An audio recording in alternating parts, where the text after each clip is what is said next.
n'a plus le monopole de la transmission. Vous pouvez toujours réformer l'école, mais comme elle n'a que 10% d'efficacité dans cette affaire, ça ne sert à rien.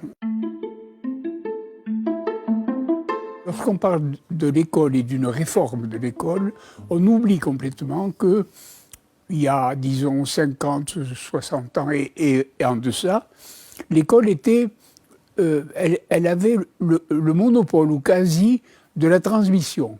De la transmission aussi bien de la morale civique que des mathématiques, que de l'histoire, etc. Aujourd'hui, il en est complètement différent. C'est-à-dire que entre les journaux, les revues, la radio, la télé et les réseaux sociaux, plus encore la publicité, nous sommes bombardés sans arrêt d'informations et par conséquent, l'école n'a plus le monopole de la transmission de l'information ou de la science. Je dirais volontiers que nous sommes dans une société pédagogique. Par conséquent, vous pouvez toujours réformer l'école, mais comme elle n'a que 10% d'efficacité dans cette affaire, ça ne sert à rien, à la désorganiser plutôt qu'à l'organiser.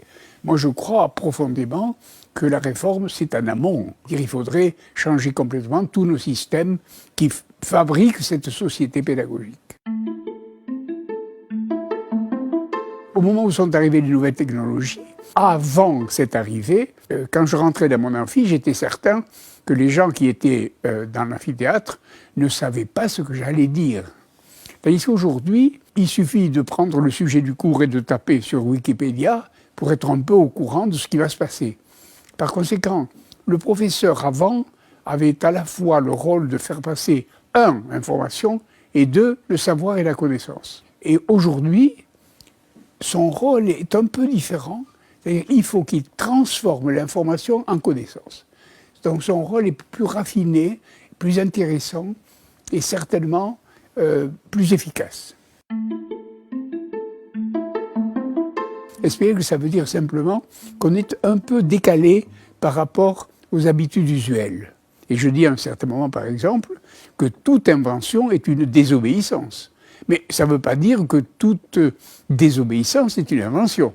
Ça serait trop beau. C'est-à-dire quand on a un peu le sens de l'humour ou un peu de l'ironie, etc., on bénéficie d'une sorte de décalage, si bien qu'on voit le réel ou ce qui passe autour de nous de manière un peu oblique. Pas de manière convenue, pas de manière absolument connue de toute